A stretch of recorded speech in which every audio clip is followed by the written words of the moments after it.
Pemirsa SB Channel dimanapun berada, jumpa lagi dengan saya Gatot Supriyanto dalam perjalanan napak tilas 43 tahun Koperasi Wanita Setia Bakti Wanita bagian kedua.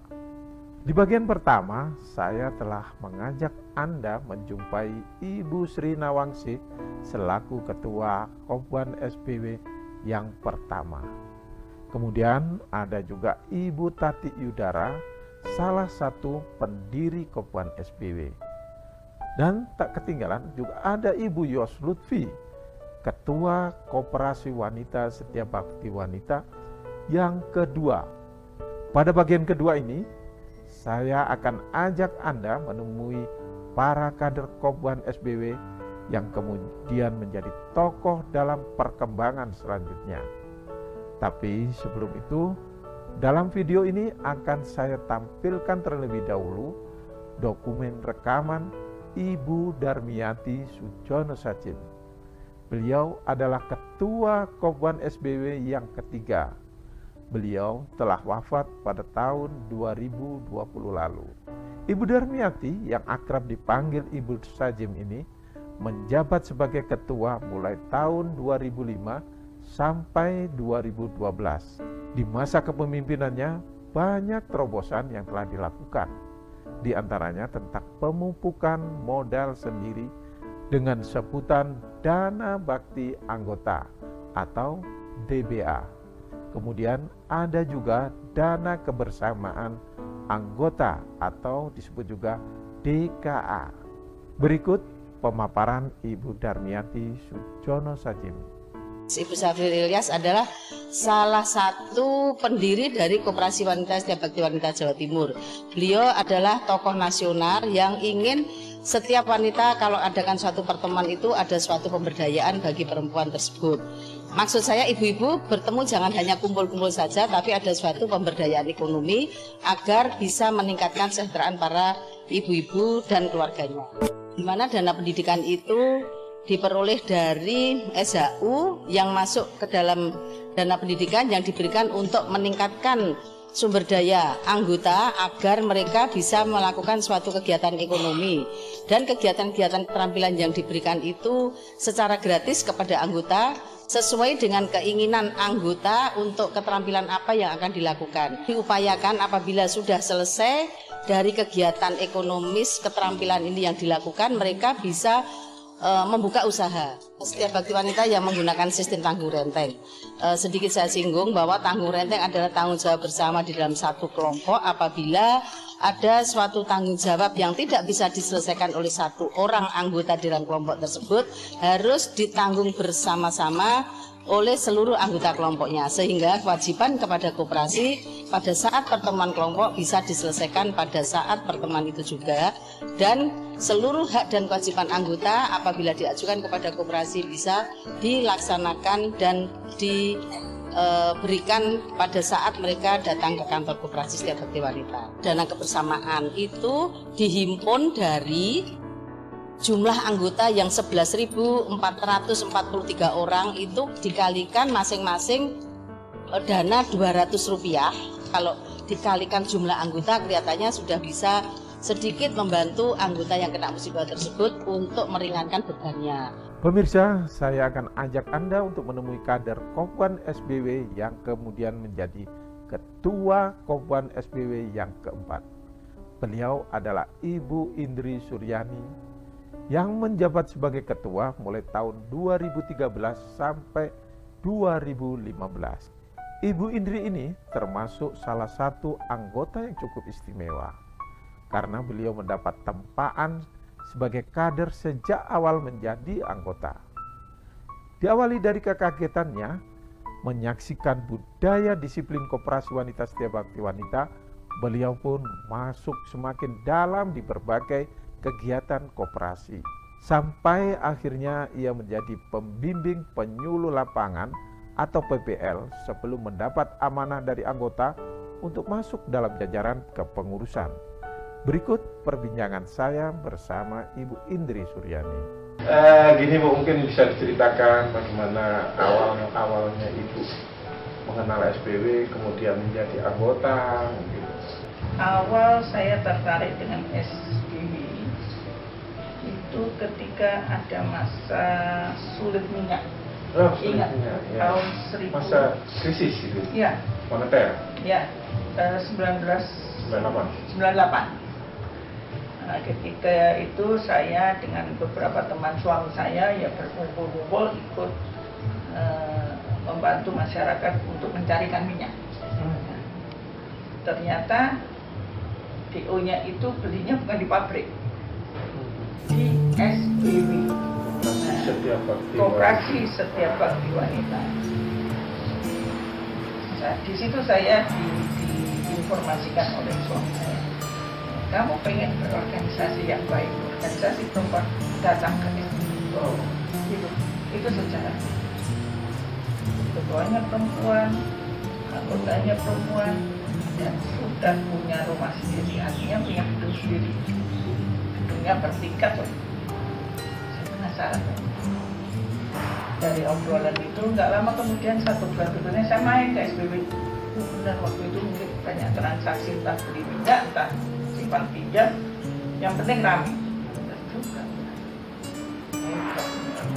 Hebat ini pemimpinnya. Lalu saya cari tahu, setelah ketemu dari kelompok terdekat rumah, ya alhamdulillah saya bergabung.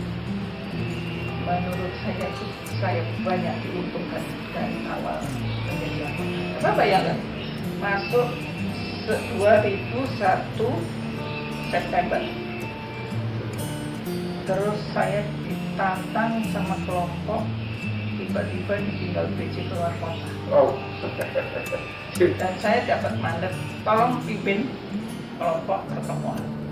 Pertama kali saya memimpin kelompok, pertama kali saya diganggu anggota. Jadi intinya, ya kalau TR nggak masalah. Dia ingin mengajukan pinjaman tapi tidak mau melalui kelompok.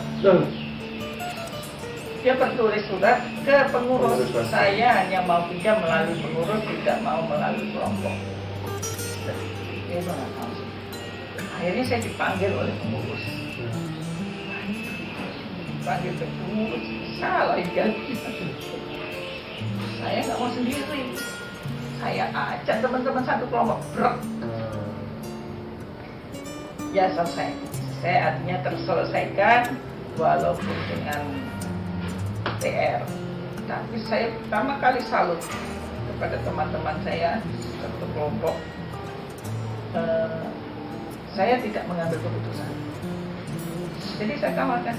Nah, kalau kasusnya begini, bagaimana teman-teman yang punya kelompok?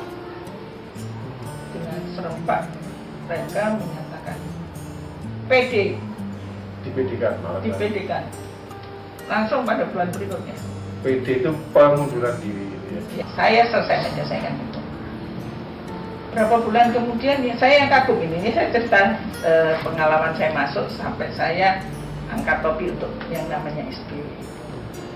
Bulan keberapa lupa saya, entah Februari, entah Desember, saya juga diajak PJ. Saya ikut rapat anggota. Saya menawar acara jam 8, kenapa saya harus ke rumah Bu PJ setengah 7? Karena acaranya di Mirama, kan cuma seberapa jaraknya. Ikuti perintah saya. Ya wis. Saya belum ngerti budaya SBY. Ya, mungkin saya memang diarahkan di Gembleng, mungkin saya juga tidak tahu.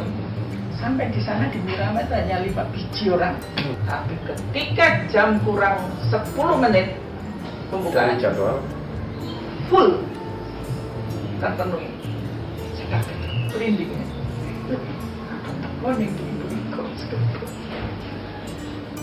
Begitu Pak pengurus duduk di mimbar, saya ngikuti jam dengan jam. Begitu 8 kurang 5, yang namanya ibu ketua tanya ke situ. Artinya pintu ditutup, seret. Itu jam 8 kurang 5. Baru MC menyampaikan kata pembukaan dan seterusnya. Di situ saya merinding dengan disiplin waktunya. Jadi dalam tempo 3 bulan atau 4 bulan saya jadi anggota itu saya sudah mendapat keuntungan secara moral. Ini loh organisasi gila-gilaan. Apakah itu pengurus, apakah itu PPL tuh sering berinteraksi. Setelah itu ya udah ikut banyak acara, dilibatkan banyak acara. Semakin banyak kegiatan. Ya semakin banyak. Yang saya katakan untung sebagai saya banyak menikmati keuntungan. Diberi kesempatan. Artinya ada pembelajaran sama ini. Ada pembelajaran macam-macam. Dan itu lebih berarti dibanding finansial gitu. Ya, finansial di SPB kan kesempatan untuk pinjam mudah itu aja. Yang lainnya kan pembelajaran ini yang pembelajaran besar, ini manfaat. yang manfaatnya luar biasa. Sampai saya pernah ditunjuk sebagai panitia terus rapat. Saya memulainya terlambat 10 menit dari perjanjian. Saya dibentak oleh salah satu panitia juga yang waktu itu juga pengurus. Indri, lain kali kalau rapat jangan begini. Tapi saya tidak menaruh rasa atau sakit hati atau kecewa. Saya balik positif tingginya. Aku salah. Sudah saya tanamkan itu aku salah. Sejak itu saya juga tidak mau. Saya tidak mau. Ya. Saya kembalikan ikuti pengalaman saya waktu rapat anggota. Itulah, wah senang sekali saya menikmati gitu gemblengan ya. Kalau tidak kuat mental itu mundur aja. Sebagian orang mungkin menganggap gini, oleh apa lampu mungkin seperti itu. Akhirnya dia mundur gitu. Tapi ternyata justru Bu Indri mengambil secara bagus. Saya menerimanya beda, luar biasa. Setelah itu ada kesempatan jadi DPR. Ini saya luas main dan gemblengan lagi lebih luas. Bagaimana saya memahami kelompok, suka dukanya anggota, kemudian bagaimana menyelesaikan masalah. Nah, banyak sekali pengalaman yang tidak usah jadi BPL gitu. ya Selama jadi BPL, apa yang mau bisa? kondisi yang kuat. Ya, berdasarkan mata PPL itu mengambil keputusan atas pikirannya sendiri atau dia memegang peraturan harus ditegakkan, tapi pelaksanaannya ini yang harus fleksibel. Jadi, misal kalau memang anggota itu sedang kesulitan dan PR terus-menerus, jangan Langsung pede gitu ya. ya coba didekati, coba dicari jalan keluar yang lain yang tidak meninggalkan TR. TR-nya tetap dijaga, Pak. Jaga, tapi carilah solusi yang meringankan anggota yang sedang susah. Seperti dulu saya pernah kok itu waktu itu kan agak paham. Bu, coba kita baca konfirmasi. Itu TR terus. Kalau ini berhenti di sini, dia rupanya teman-teman. Saya hanya minta izin anggota ini supaya diperkecil, mengajukan lagi, dia akan bisa. Ini boleh musyawarah menghentikan. Dari situ anggota yang tadinya malu kena TR, mau TR gabungkan sama teman-teman, bulan-bulannya dia Datang. Tidak hanya sekedar hubungan uang gitu kan, tapi di dalam sistem ini juga hubungan kekerabatan, emosional antara anggota itu ada semuanya kelompok. Sedang di kelompok apa yang harus dimiliki oleh BPL ketika berada di kelompok itu, punya prinsip apa gitu? Dia memegang menguasai, memahami peraturan-peraturannya dari pengurus, ya, dari koperasi gitu ya. dari koperasi, dan memang penerapannya harus fleksibel. Misalnya, ketika ada program dari pengurus, saatnya ini beberapa kelompok perlambat pergantian biji, ya. Tetapi pada saat dia datang kelompok, bukannya belum siap, PC yang masih mengemban tugas kebetulan tidak hadir, dia mewakilkan kepada PC 2-nya. Nah, PPL ini latar harus. Nah, kenapa harus? Kalau orangnya tidak datang, ya tunggulah 1 bulan lagi. Nah itu nek dipaksa Pak, merasa kayak dongkel. Iya. Kayak, nah itu hal-hal gitu tuh. Fleksibelnya di situ. Fleksibelnya di situ. Artinya fleksibel dalam arti dia harus tahu situasi kondisi di kelompok itu. Memungkinkan nggak untuk pergantian gitu. Ya. Kalau selama menjadi pengurus 1 periode gitu. Ya. Atau sebelumnya kan juga jadi sekretaris ya. Ya. Selama 2 periode berarti jadi pengurus, itu apa pengalaman yang paling menarik? Yang saya datang sebagai pengurus sudah tahun 2011-an, berarti umurnya sudah cukup, sudah banyak penataan yang menurut saya sudah bagus, semua sudah bagus menurut saya. Itu yang dihadapkan bukan dengan sistemnya, itu kadang-kadang internalnya antar manusianya itu susah fleksibel. Misalnya saya baru datang dari PPN masuk ke ruang pengurus sebagai sekretaris, saya harus baca ini sekretaris itu namanya membuat maupun nggak ada guru saya nggak punya guru. Untung sekretaris yang dulu sebagai wakil di situ, jadi bolak-balik itu masih bisa.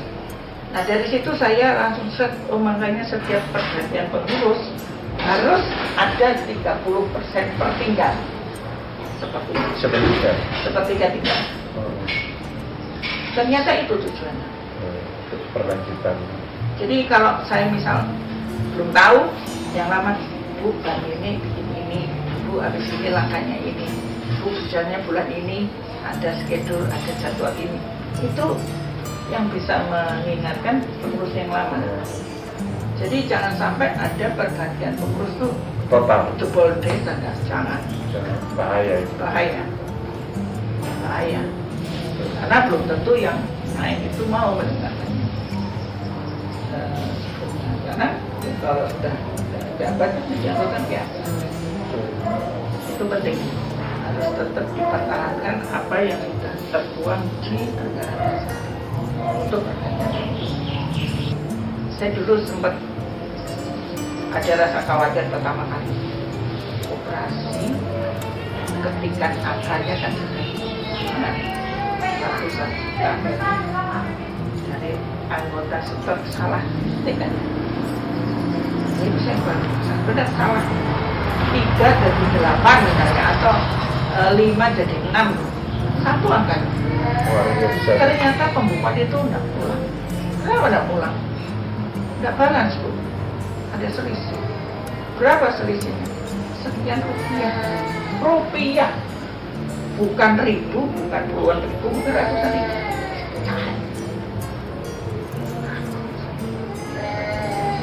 Loyalitas karyawan seperti itu. Ya termasuk banyak yang saya senang sekali sebenarnya mengikuti situs Model bikin kerja gitu. persiapan rapat anggota, persiapan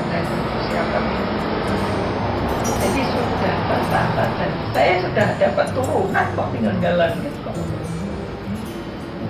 Apapun mau jadwal, mau penggunaan anggaran, mau penataan waktu, sudah tadi ada Sudah ada formatnya. Ya. Sebenarnya menurut saya sih tinggal kita mengikuti bebannya tambah gede, siap enggak ID-nya gitu aja. Anggotanya tambah banyak, angka rupiahnya produksinya tambah ada, siap enggak? Nah gini, kalau sekarang bicara tentang mimpi, pada diskusi PJ kemarin kita menyampaikan mimpi ke depan mungkin nggak SPW itu punya anggota mencapai 150.000. Sekarang 12 setengah, artinya ada 10 kali lebih dari jumlah yang sekarang. Angka ini dari mana? Ternyata peluangnya itu ada di Surabaya. Jumlah perempuan usia 20 sampai 65 itu 970.000. Katakanlah kita asumsikan ambil 10% saja, sudah 97.000. Sidoarjo jumlah perempuannya dengan kategori usia yang sama itu ada 1.400.000. Nggak usah 10%, 5% kita ambil 5%, itu sudah 76.000 sekian. Total itu sudah 160-an lebih. Kita patok 150, artinya itulah peluangnya, harusnya bisa dicapai. Kenapa ini kita jadikan mimpi ke depan? Karena ini bisa dibayangkan gitu ya, dalam komunitas begitu banyak anggotanya itu, kalau saling bersinergi dalam ekonomi misalnya, maka di situ akan ada perputaran ekonomi yang sangat dahsyat. Kalau menurut Bu Ivi gimana? Kalau Kemungkinan ini. mimpi itu ada dasar statistik penduduk perempuan khususnya, sepertinya bisa. Tetapi ingat, kita kan perputaran dari anggota untuk anggota dan dihitung lagi sisa hasil usaha yang satunya itu akan dikembalikan kepada anggota. Itu ada ketentuannya persentase. Yang harus dipikirkan bagaimana kita membuat usaha lain,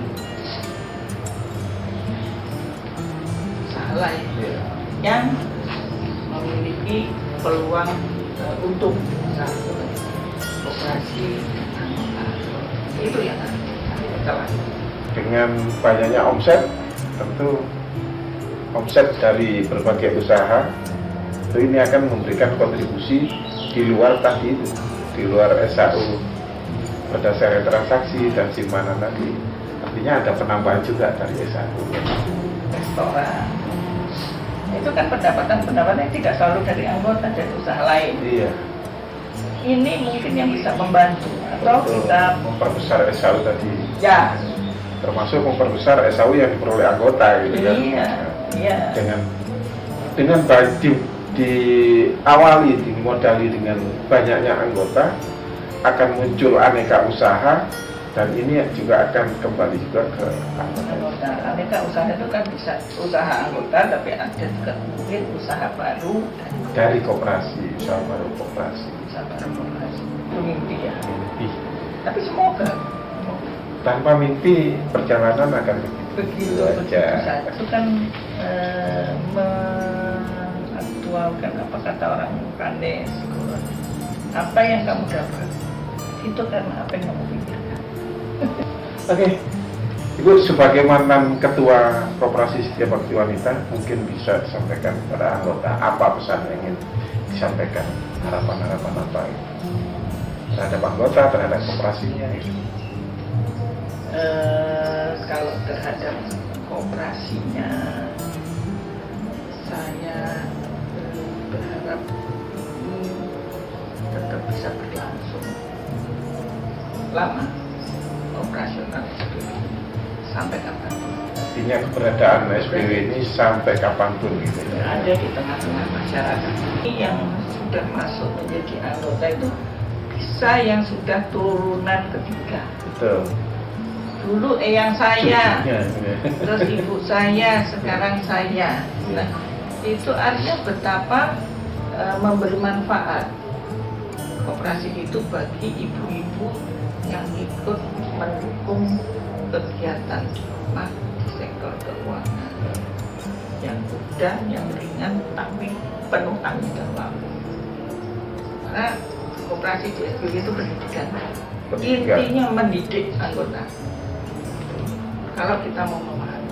Sekarang secara organisasi besar ya, semua anggotanya harus dewasa,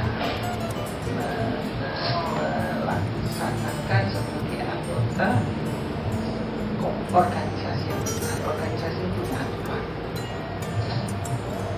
Ada yang namanya rapat anggota, temu bicara.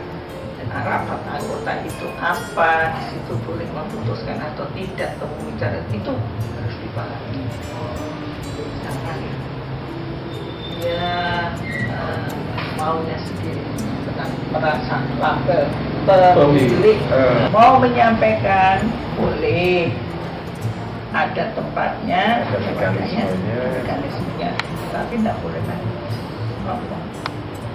Pokoknya. Pemirsa, kedisiplinan memang menjadi salah satu kunci keberhasilan sebuah organisasi.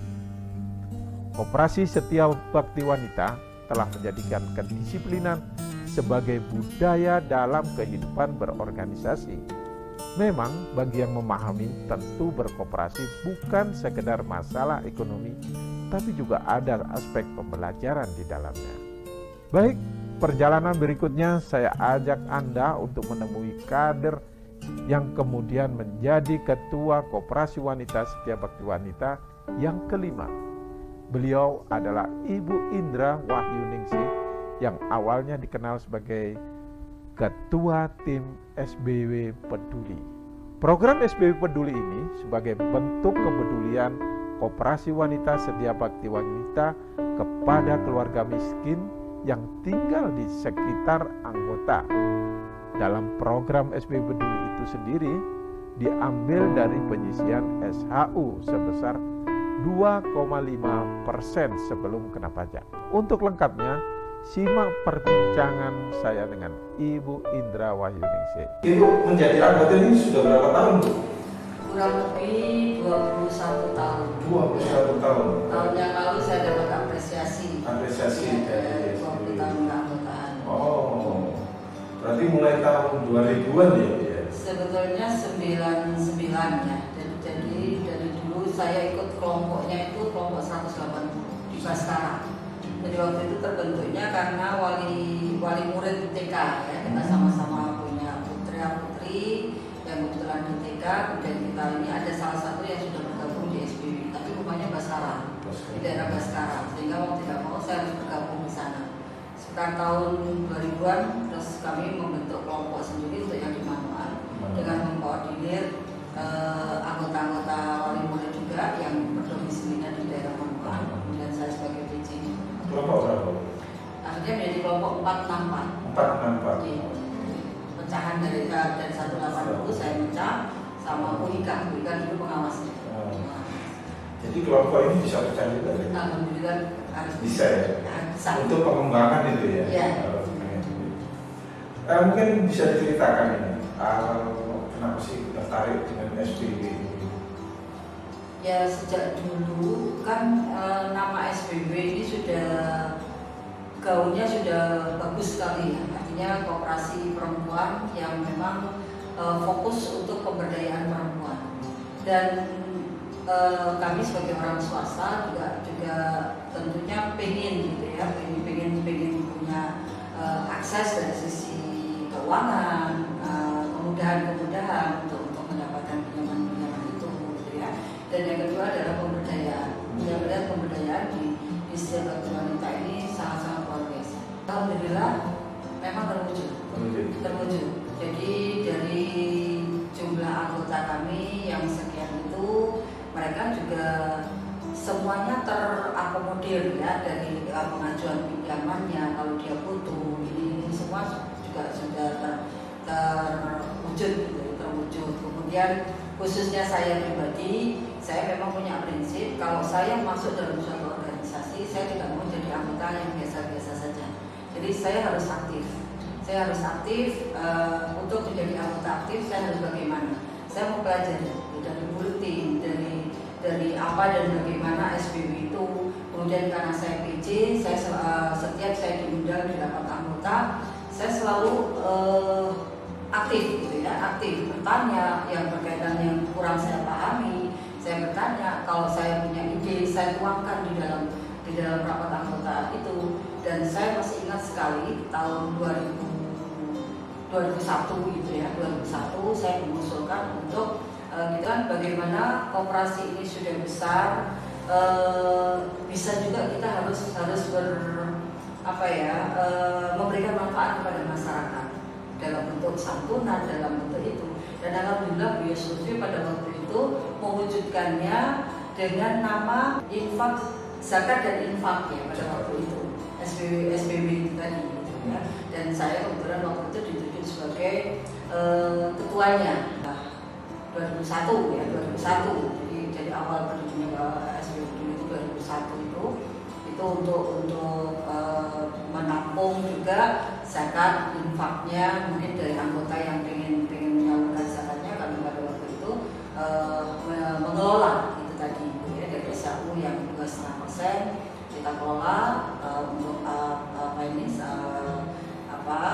kemaslahatan. Waktu itu masih anggota berhak untuk mendapatkan itu. Tapi kemudian kita konsultasi dengan para alim ulama bahwa kalau zakat itu ya sebaiknya diberikan pada di luar itu ya. Akhirnya namanya pun karena kita anggotanya itu heterogen, makanya namanya bukan zakat dan infak lagi, tapi kemudian menjadi SBW Peduli. Mungkin bisa ceritakan salah satu contoh gitu ya, berhasil disentuh oleh SBW Peduli ini, kemudian dia berhasil. Ya karena ini kan bentuk pemberdayaan juga. Ya. Itu salah satu contoh. Banyak hal yang sudah kita perbuat ya dari SBW Peduli ini.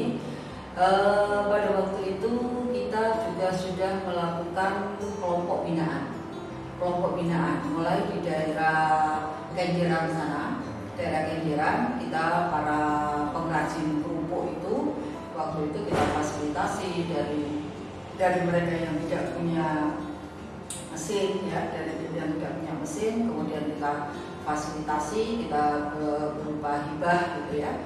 Alhamdulillah mereka bisa jalan, kemudian kita organisir juga, kita lakukan pembinaan, kemudian juga dari sisi pemasarannya itu yang di daerah Kenjeran. Kemudian para pengrajin sanggul ya, pengrajin sanggul. Ya, Kali Bogor.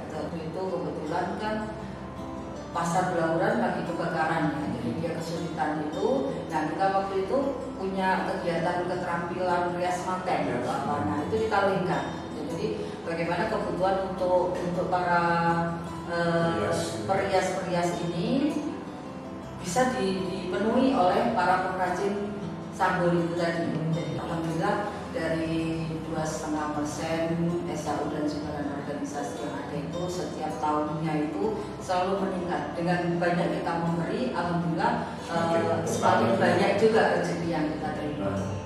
Dengan adanya SBW Peduli ini apa juga merupakan efek atau hasil dari proses sistem itu sendiri, sistem rating itu? Tentunya ya. Kita kalau melihat dari visi misi kita bahwa tujuan koperasi itu adalah untuk mensejahterakan anggota, bukan hanya anggota dan pengelola dan juga masyarakat. Nah ini tentunya terbentuknya juga karena kita di sini adalah menggunakan sistemnya adalah sistem tanggung ganti. Bagaimana kita dengan rasa kebersamaan itu, bagaimana kita semua anggota punya peran untuk menjaga koperasinya, sehingga koperasi ini menjadi besar seperti ini itu karena anggota berperan secara aktif ya, bagaimana dia sebagai pengguna dan pemilik dari koperasinya itu harus ikut bersama-sama untuk membesarkan koperasinya, sehingga kalau kemudian omsetnya besar, pendapatannya juga besar, jadi sesuai dengan visi dan misinya itu juga kembalinya nanti pada anggota dan juga pada masyarakat. Untuk kepedulian tadi salah satu. Ya, bagian dari kepedulian. Jadi tidak hanya kebersamaan secara anggota saja, tapi kita juga peduli terhadap masyarakat sekitarnya. Kebersamaan ini dalam catatan saya ternyata tidak hanya untuk kelompok gitu, di dalam satu kelompok, ternyata juga dalam lingkup koperasinya gitu ya, Bu, ya. Contohnya kalau ada anggota yang kena musibah misalnya, dan itu tidak tanggung-tanggung, jumlahnya cukup besar juga. Mungkin bisa diceritakan salah-satu. Ya, yang pernah kelihatan itu ada anggota kita yang punya stand kembang ya, itu standnya terbakar ludes gitu ya. Dan waktu itu alhamdulillah begitu disampaikan kepada anggota sangat antusias sekali untuk membantu dan terkumpullah nilainya yang jumlahnya cukup lumayan untuk bisa dia membangkitkan standnya itu dari yang ludes itu menjadi bisa berdiri. Dan tidak hanya satu dua orang saja. Ya, alhamdulillah setiap kali ada musibah kita selalu menggunakan menyampaikan kepada anggota dan juga anggota peduli untuk menyumbang. Di samping itu kita juga punya dana kebersamaan anggota ya.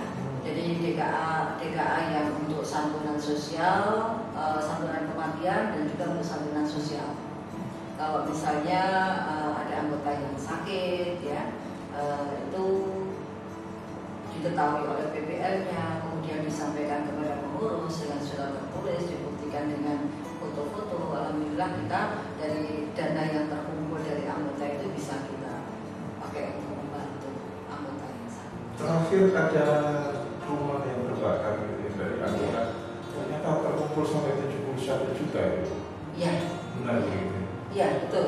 Selalu begitu. Selalu di atas puluhan juta. Puluhan Ya, juta. 60, 70 ya. Seperti itu. Artinya berkooperasi, khususnya di kooperasi wanita setiap waktu wanita ini, tidak hanya masalah simpan pinjam, gitu ya. Tidak hanya masalah finansial. Di sini ada semangat gotong royong, kebersamaan, saling bantu, dan empati terhadap sesama. Ini yang selalu dipupuk dalam sistem tanggung renteng itu ya. Betul. Ya.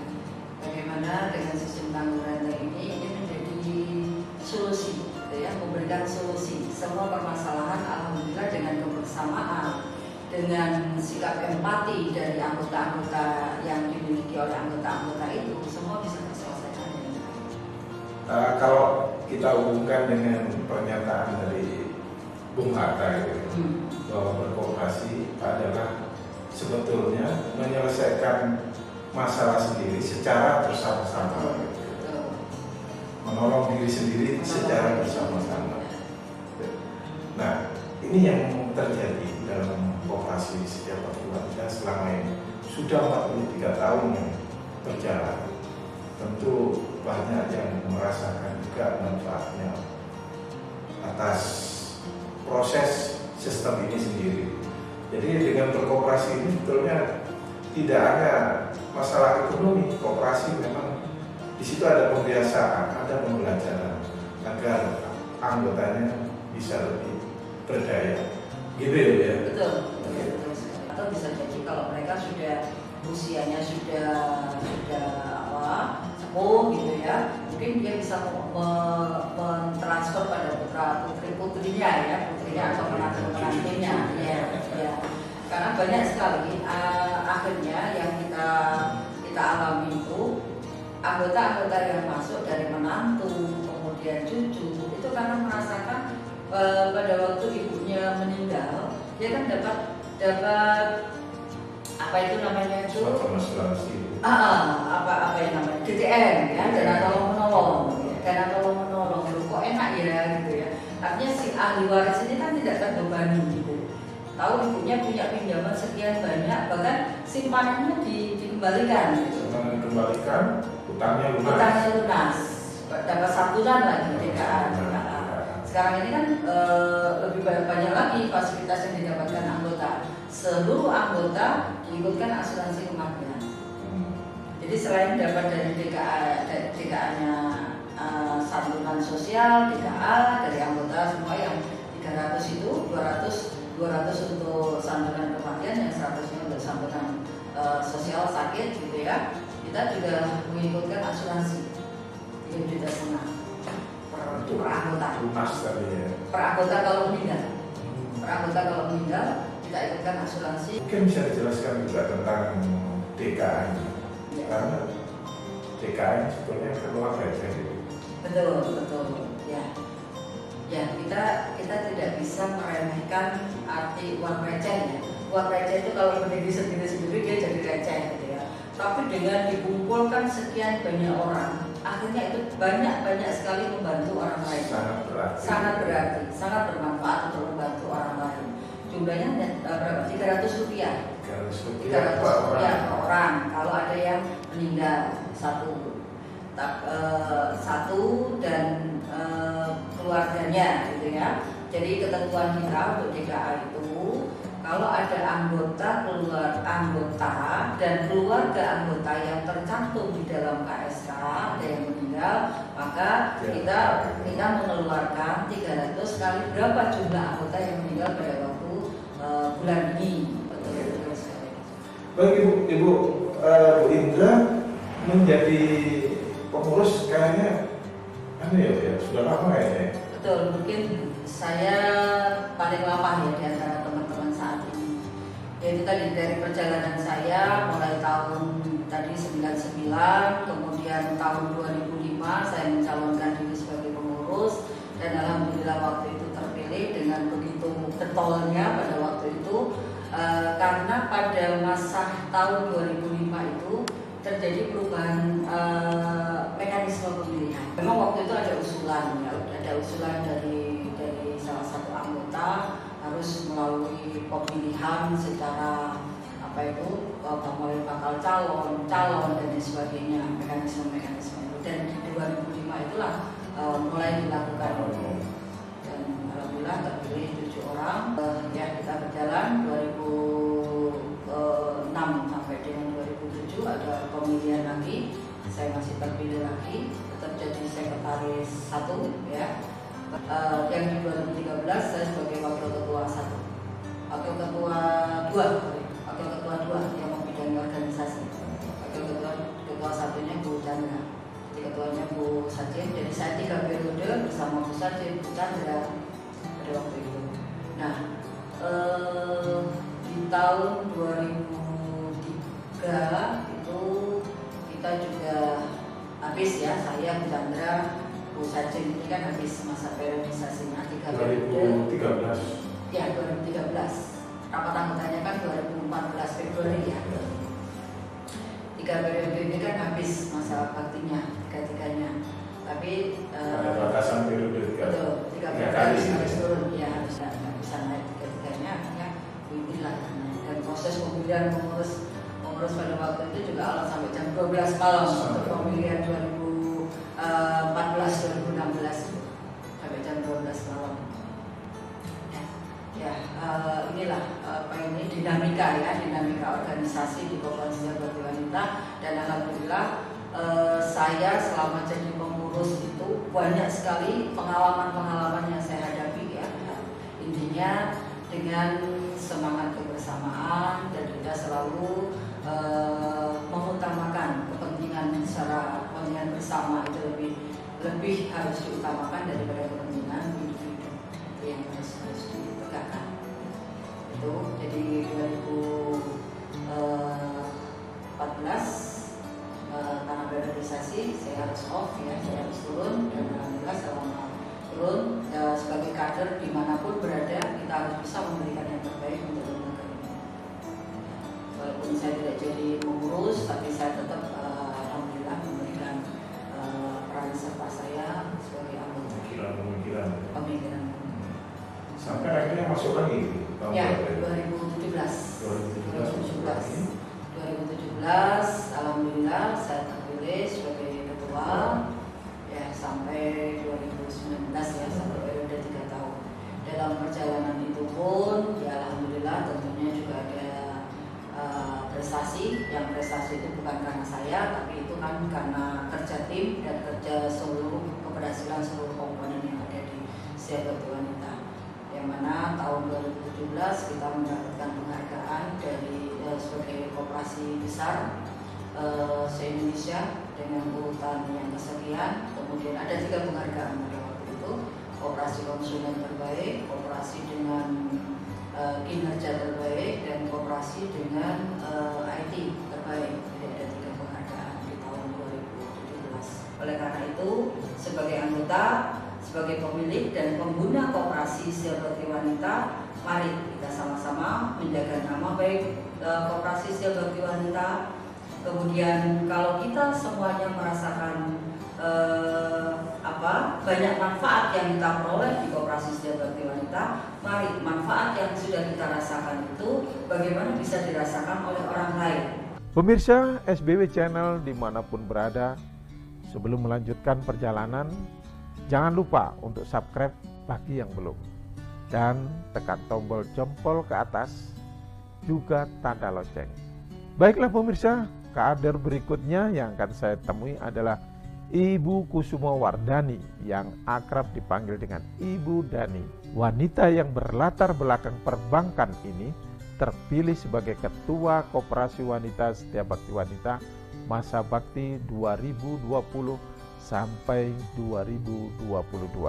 Sebelum menjadi ketua, beliau mengawalinya dengan menjadi penanggung jawab atau PJ kelompok.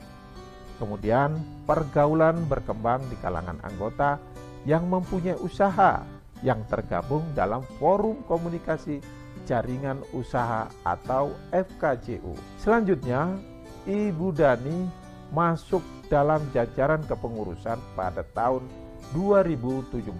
Berikut perbincangan saya dengan Ibu Kusuma Wardani, Ketua Kopwan SBW yang ke-6. Baik, bersama Ibu Dani ini kita akan kupas bagaimana perjalanan Ibu Dani atau nama lengkapnya Kusuma Wardani ini tergabung dalam Koperasi Wanita Setiap Bakti Wanita sampai sekarang menjadi ketua.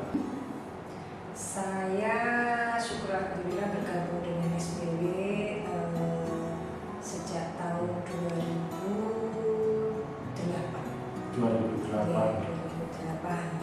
Sudah cukup. Ya, kalau dihitung sampai sekarang sudah 13 tahun ya.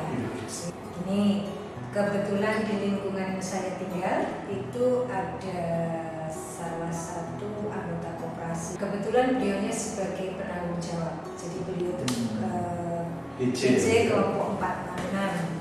Saya diberitahu oleh beliau, diajak oleh beliau, dan saya bandingkan atau saya mengingat kembali apa yang pernah disampaikan oleh almarhumah ibu saya, yang kebetulan saat itu beliau adalah sebagai anggota pengawas pengajian wanita Surabaya.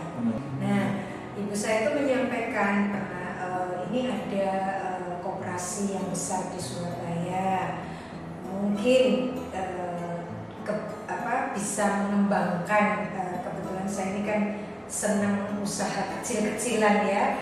Saya dari dulu kan suka ini Mas Pak Gatot, suka bikin kerajinan. Betul, bikin kerajinan, terus suka menjahit ya. Jadi maksud ibu saya diarahkan untuk bergabung itu karena mungkin kedepannya saat ini mungkin belum membutuhkan modal. Kedepannya itu membutuhkan modal. Nah di situ tuh ada kumpulan ibu-ibu yang mempunyai usaha. Jadi stressing pointnya adalah ibu-ibu yang mempunyai kegiatan yang positif, yaitu mempunyai usaha, bagaimana mereka bisa survive dengan usahanya itu. Nah di pengawas sendiri saat itu kebetulan yang dikenal oleh almarhumah ibu saya itu banyak anggota Koperasi Wanita Setiap Bakti Wanita. Jadi 2 info tersebut yang mendasari saya untuk tertarik bergabung di Koperasi Wanita Setiap Bakti Wanita. Artinya di pengajian wanita Surabaya ini ada sebagian yang menjadi anggota Koperasi Setiap Bakti Wanita. Betul. Bahkan mungkin ada tokoh-tokohnya, kalau tidak salah Beliau Sufi juga menjadi anggota pengawas. Terus Ibu Ali Al-Gadri, tokoh-tokoh lama ya. Betul, ya Ya, dari beliau itulah ibu saya mendapatkan informasi. Karena melihat saya sehabis bekerja ingin berkembang dengan kemampuan saya keterampilan saya ini, diarahkan untuk bergabung di Koperasi Wanita Setiap Bakti Wanita. Dan alhamdulillah setelah saya bergabung, bersyukur saya banyak sekali manfaat yang saya dapat, selain dapat teman, dapat pengalaman ya, karena di sini ada di dalam saat pertama kali bergabung disampaikan sistem tanggung renteng ya. Itu karena merupakan sistem daripada koperasi kita tercinta ini. Disitulah saya mengerti apa sih yang dimaksud sistem tanggung renteng ya. Selain tanggung jawab pada diri sendiri, juga tanggung jawab kepada kelompok ya. Waktu itu kan kelompok, kita masih bergabung dari kelompok. Nah di situ Kelompok berapa itu? saya kebetulan bergabung dengan kelompok 466. Ya, dari situ saya lihat wah ini betul apa yang disampaikan oleh ibu saya. Begitu juga dengan PJ 2, waktu itu Bu Mercy masih PJ 2. Ya, Mercy Maria itu masih PJ 2. Disitulah saya bandingkan ada kesempatan, ternyata di SBW juga memberi kesempatan untuk ibu-ibu melatih dirinya, istilahnya menjadi percaya diri. Tahun 2010 saya diajak gabung dalam forum komunikasi jaringan usaha FKJU. FKJU insya Allah sampai FKJU ini tempat berkumpulnya betul para pengusaha ya, anggota Koperasi ya, Wanita ya. Setiap Bakti Wanita. Jadi dibentuk tahun 2011 ya, tapi gaungnya itu sudah 2010 itu disampaikan. Ya. Dan kebetulan saya mendapat kepercayaan untuk menjadi salah satu pengurus forum komunikasi jaringan usaha Koperasi Setiap Bakti Wanita ini. Jadi yang pertama, ya, kemudian saya ditunjuk sebagai bendahara saat itu.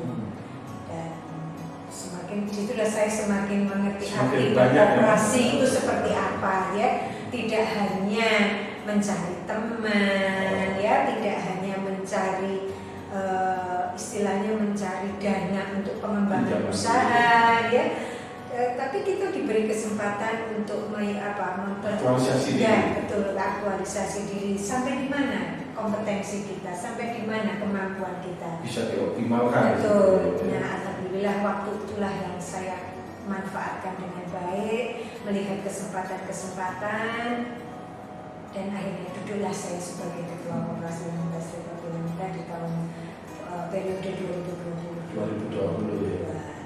Baik Ibu, kayaknya image koperasi selama ini hanya sebatas sebagai wadah tempat pinjam, dan kita tidak memungkiri juga sebagian anggota SBW itu ketika mau masuk motivasi utamanya adalah bisa mendapatkan pinjaman. Kalau menurut Ibu gimana sebelumnya? Ya, begini, memang ya kalau masyarakat awam kasarannya orang yang belum tahu koperasi ya, itu pasti akan koperasi hubungannya simpan pinjam, duit. Nah, tapi ternyata di dalam mendapatkan pinjaman itu kita dilatih juga. Ada proses di situ. Nah, betul. Kenapa saya menyampaikan dilatih? Satu, berdasarkan sistem tanggung renteng, kepercayaan dari teman-teman. Hal ini paling tidak menjadi kita ini lebih bagus dari yang kemarin. Ya, kalau kasarannya mau pinjam duit itu pokoknya saya naruh segini atau saya punya barang ini saya pinjam, saya kan gitu ini. Tapi di dalam Setiap Bakti Wanita ini kita tahu dengan sistem tanggung rentengnya mengubah sikap dan pola berpikir kita. Ya, jadi bahwa di dalam meminjam sesuatu, terutama karena ini berkaitan dengan keuangan, kita harus bertanggung jawab. Dan mudah sekali mendapatkannya, yaitu dengan kepercayaan dari teman-teman kita dalam satu kelompok. Hal yang paling patut dihargai adalah kita mendapatkan kepercayaan. Untuk itu kita juga harus menjaga kepercayaan itu juga, ya. Jadi bukan kok terus gampang pokoknya pinjam di koperasi setelah itu selesai, tidak. Nah, ini adalah yang harus disadari ibu-ibu anggota Koperasi Wanita Setiap Bakti, bahwa kita ini dikuongkan Ya kan, kita diberi Betul. kepercayaan, diberi kepercayaan. Marilah kita juga menguangkan diri sendiri dan menguangkan teman-teman kita, menjaga kepercayaan kita, gitu.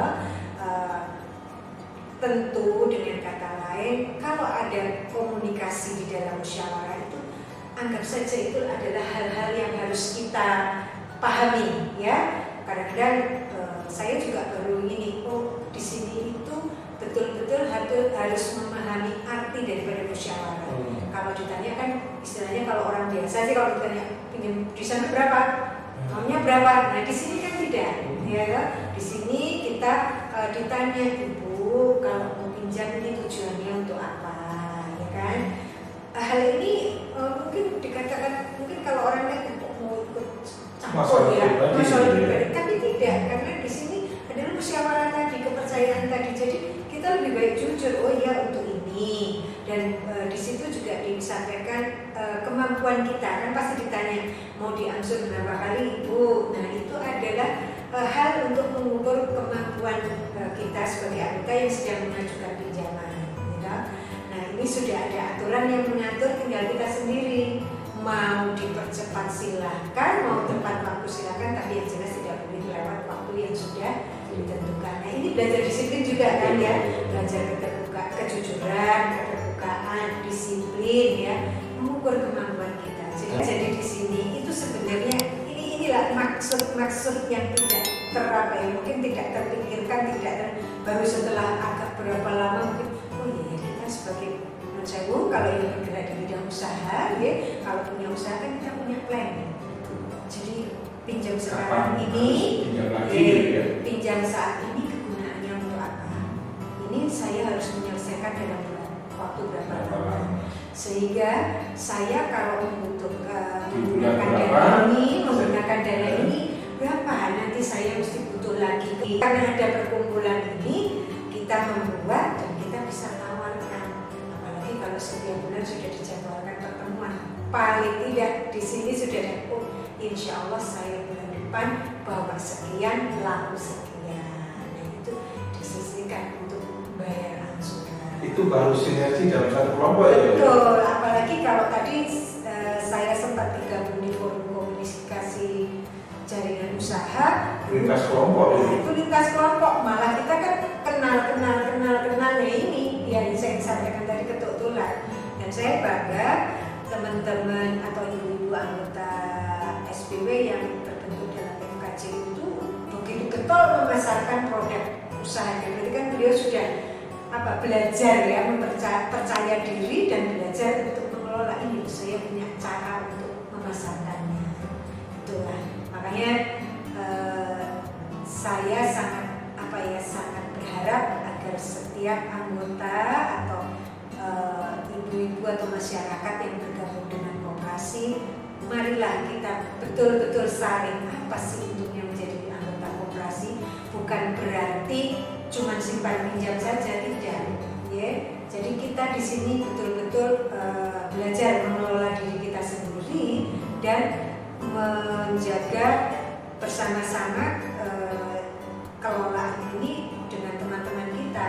Jatuh bangunnya kelompok itu juga tergantung dari anggotanya sendiri. Betul. Nah kalau ini bagus pengelolaannya, ya insya Allah bertahan sampai dengan situasi apapun ya. Baik Ibu, kita lanjutkan perbincangan ini. Ini nampaknya periodenya Bu Dani ini periode yang cukup berat gitu. Karena sejak awal bertugas ya, sejak awal duduk sebagai pengurus menjadi ketuanya periode 2020 ya. Jarak 2 bulan langsung dihantar pandemi. Ya, tidak bisa dipungkiri namanya pandemi di awal tahun 2020 itu tidak hanya koperasi, tetapi kan mendunia. Jadi kembali lagi, kalau kita bersama-sama selalu saling bersinergi ya, saling menjaga kepercayaan, insya Allah itu semua bisa teratasi. Dan kita sudah bersyukur sebelumnya di dalam mengajukan pinjaman, di dalam koperasi bergabung dengan SPW ini kan kita diajarin untuk melatih itu tadi semua ya, merencanakan ya, terus ada kesempatan memasarkan. Jadi itulah yang membuat kita itu tetap terus bertahan dalam pengelolaan keuangan. Kita harus ada perencanaan apapun kondisinya. Dan kebetulan setiap koperasi wanita setiap bakti wanita ini bisa istilahnya bisa memberikan gambaran, karena kita bermusyawarah, kita berdiskusi ya, tidak ada batasan antara pengurus pengawas dengan anggota yang tidak bisa berdiskusi. Tidak, semua kita berdiskusi di sini bersama. Dengan anggota banyak menyampaikan apa yang terjadi di lingkungan sekitarnya yang kebetulan dibina oleh PPR, disampaikan kepada kami pengurus. Akhirnya kami juga harus memikirkan kebijakan atau langkah-langkah apa yang tepat agar koperasi wanita setiap bakti wanita ini merasa tetap dibutuhkan oleh anggotanya. Mungkin salah satu bisa dicontohkan kebijakan pengurus. Kita memberikan relaksasi ya. Relaksasi. Di situ kan disampaikan dengan perpanjangan waktu ya untuk jangka waktu angsuran pinjaman. Terus ada juga mengenai kemampuan, kembali lagi kemampuan beliaunya ini sampai kapan, tapi yang paling utama adalah dukungan dari kelompok tersendiri itu tersebut. Ya, kelompok dulu, yang paling penting kelompok dulu. Jadi insya Allah dan sejauh ini sistem tanggung renteng di dalam kelompok sudah bisa berjalan dengan baik ya, bisa menolong anggotanya sendiri.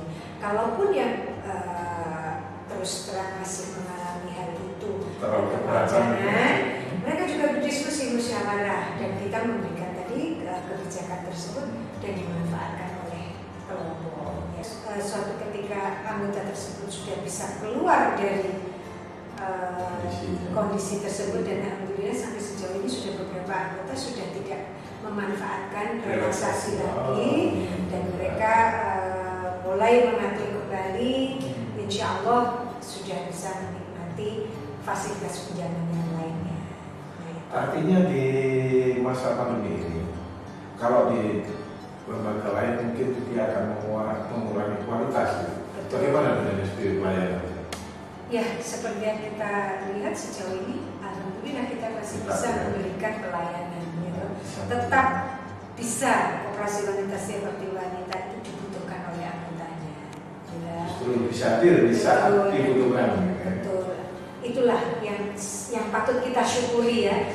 Sudah hampir 2 tahun ini kondisi seperti ini, tapi kita masih bisa memberikan pelayanan kepada anggota sesuai dengan apa yang mereka butuhkan. Mungkin di tempat lain, di lembaga lain ada yang nggak berani lagi menyalurkan dananya, tapi di SBY tetap ya. Masih, hanya saja kita juga kembali lagi cermat dalam mengelola keuangan kita sendiri ya, selain sebagai anggota juga sebagai koperasi. Ada hal-hal mungkin unit-unit mana yang kita perlu buka tutup itu harus ada. Ya, karena kan biar bagaimanapun koperasi juga harus tetap sehat kondisinya, tidak bisa terus-menerus memunculkan sesuatu tanpa harus mengerti sampai kapan di kondisi ini berakhir, sampai enggak kan kita tetap mengatur. Ada unit mana yang kita atur lebih ketat lagi, ada unit mana yang bisa kita agak bukan longgaran ya, tapi diberikan betul, dijalankan seperti biasanya. Tentang sistem tanggung renteng ini. Sistem tanggung renteng ini ternyata di masa pandemi banyak mengalami perubahan dalam hal mekanismenya. Ya. Nah, sudahkah ada dampak dari perubahan itu sendiri? Dampak positif atau negatifnya? Ya, semula kita ketahui dari sistem tanggung renteng dan dari proses musyawarah dalam dalam koperasi wanita setiap bakti wanita ini adalah kita kehadiran. Nah, tatap muka ya. Tatap muka itu adalah yang fundamental utama ya di dalam musyawarah itu kan bertemu. Namun dengan kondisi saat ini protokol kesehatan yang membatasi untuk kegiatan tatap muka, dan bersyukur juga perkembangan teknologi saat ini cukup besar, ya, sangat mendukung. Bermusyawarah melalui media WhatsApp, ya mungkin yang kerennya sekarang WA, ya, mereka tergabung dalam satu grup, tetap sama dari kelompok anggota mereka masing-masing. Pembinaan juga waktu masih parah-parahnya mungkin di tahun pertama kita masih bingung, ya ini bagaimana bentuknya. Nah, melalui WA ini bisa diatasi. Disinilah kita ini harus beradaptasi dengan kondisi apapun, kita harus beradaptasi, dan kita diuji, kita ini komit apa enggak. Pemirsa, tidak sedikit pengorbanan yang telah diberikan. Bukan pula perjuangan yang ringan agar Opwan Setia Bakti Wanita bisa tetap bertahan, bertumbuh, dan berkembang. Semua tentu berharap agar Opwan Setia Bakti Wanita bisa tetap eksis sampai kapanpun, sehingga bisa dinikmati sampai ke anak. Salam SBW.